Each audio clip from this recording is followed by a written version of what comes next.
다섯 번째, 마리아의 믿음에는 순종이 있었습니다. 본문 누가복음 1장 38절 다시 한번 같이 읽겠습니다. 마리아가 가로되 주의 계집 종이오니 말씀대로 내게 이루어지리이다 하매 천사가 떠나가니라. 마리아의 믿음에는 순종이 있었어요. 내게 이루어지리이다. 순종이 있었습니다. 이 순종의 결과로 예상되는 것들이 있죠. 처녀가 잉태하면 어떤 일이 생깁니까? 주변에서 수군수군 될 거예요. 비난하겠죠? 조롱하겠죠? 사실과 다른 오해를 받을 겁니다. 그리고 심지어는 돌팔매질을 당하고 맞아 죽을 수도 있어요. 마리아는 처녀의 몸으로 잉태했을 때 어떤 결과가 생기는지 충분히 예상하고 있었습니다. 비난, 조롱, 오해, 그 정도가 아니죠. 처녀가 잉태하면 죽어야 되는 거예요. 죽을 수도 있다는 걸 알았어요. 약혼녀였던 요셉에게 어떻게 말해야 될지 당황스럽기도 했을 거고, 정말 그가 그걸 받아들일 수 있을까라는 고민도 했을 거예요. 마리아는 수태고지 임신할 거라는 사실을 알게 되었을 때 밤새도록 울고불고한 게 아닙니다. 어떡하나 울고불고한 게 아니죠. 충분히 예상되는 고난임에도 불구하고 그는 찬양하고 감사했습니다. 순종의 결과가 지불해야 될 대가가 있다는 걸 알았음에도 불구하고 울고불고했던 게 아니에요. 온통 감사와 찬양으로 하나님께 노래하고 있습니다. 마리아의 믿음에는 순종이 있는데 그냥 순종이 아니라는 거예요. 지불해야 될 대가가 있다는 것을 알고 있음에도 불구하고 기꺼이 순종하려는 마음이 있었던 겁니다. 우리의 믿음에는 그와 같이 대가를 지불하려는 결심이 있어야 돼요. 순종의 결과 지불해야 될 대가가 있습니다. 손해보는 게 있어요.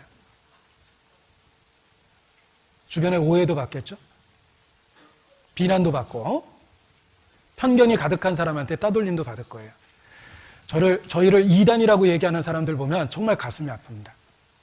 그 얘기 들으면서도 수십 년 신앙을 지킬 수 있었던 건 진짜 하나님의 은혜라고 생각해요. 어떤 분이 이단이라는 그 따돌림 받고 와서 막 고민을 털어놓길래 제가 제 입장에서 정말 솔직히 얘기를 했습니다. 자매님, 이단이라고 따돌림 받는 게 힘들겠어요? 이단 교회 목사라고 따돌림 받는 게 힘들겠어요? 저는 진짜 죽겠어요, 개인적으로. 왜 멀쩡한 사람을 이상하게 만드는지 저는 개인적으로 자존심 제가 굉장히 셉니다. 근데 이단의 목사라고 이렇게 따돌림하면 진짜 상처받아요. 그럼에도 불구하고 내가 진리를 붙잡을 수 있는 이유는 주님이 충분한 위로를 주시고 확신을 주시기 때문입니다. 우리가 믿음을 고백할 때 지불해야 될 대가가 있다는 걸 생각할 때가 있습니다. 신앙을 직장 안에서 고백하는 것도 그러합니다. 어제 청년들 연극 내용도 그러했는데 내가 그리스도인이라는 걸 선포하는 순간 손해볼 각오를 해야 돼요. 나는 불의한 수단으로는 거래하지 않습니다. 나는 앞으로 내 말을 스스로 조심할 겁니다. 난 그리스도인입니다. 나한테 부정한 유혹을 주면 오히려 예를 들면 거래처 사람한테 분명하게 경고하는 거예요. 나한테 부정한 방법으로 유혹거리를 주면 오히려 거래가 끊어질 수도 있습니다. 라는 걸 선언하는 거거든요. 제가 평범한 회사원이었는데 크리스찬이라는 걸 늘 분명하게 밝혔습니다. 거래처 분들이 되게 영업하는 분이 머리가 좋거든요. 어떻게 영업해야 되는지 금방 알아요. 아, 저분은 돈 갖고는 안 되겠다. 여자 갖고는 안 되겠다. 그 다음날 저한테 서 과장님 제가 어제 성경 읽었는데 이런 말씀도 있더라고요. 거래처 사람이 와서 성경 물어보게 됩니다. 실제로 어떤 분은 저한테 잘 보이려고 자기가 성경 난생 처음 사가지고요 다 읽고 왔대요. 제가 기꺼이 그분하고 거래를 했습니다. 성경 다 읽었다는 말에 지금도 기억합니다. 장 사장님.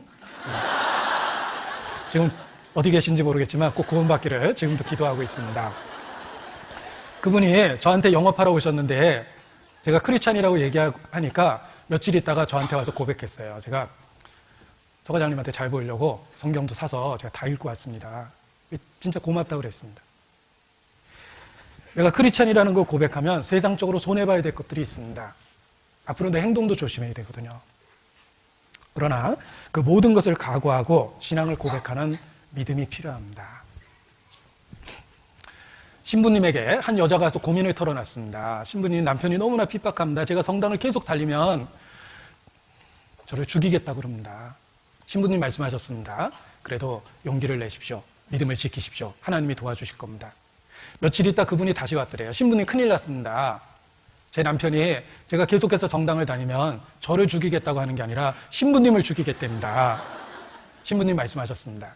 이제야 결단할 때가 된 것 같습니다. 저 옆에 생명의 말씀 성교회를 다니십시오. 예. 예. 나중에 생각해 보세요. 제가 우스운 얘기를 했는데 교훈이 됩니다. 예. 그 교회는 정말 사람들이 물불을 안 가려. 너무나 헌신적이야. 그 교회는 참 특별해. 그 교회 사람들은 참 다른 것 같아. 실제로 우리 주변에 그리스도인을 사귀면 세상에서 못 본 인격을 보게 됩니다. 그래서 세상 사람도 그리스도인을 좋아할 수밖에 없어요. 배려. 상대방에 대한 배려가 가득한 게 그리스도인이거든요. 내가 신앙을 고백하면 개인적으로 희생될 게 있습니다. 손해될 게 있습니다. 그거 각오해야 돼요. 마리아의 믿음이 그러했습니다. 마리아의 믿음에는 순종이 있었는데 지불해야 될 대가를 감수하겠다는 결심과 함께 있었던 순종입니다. 누가복음 1장 48절.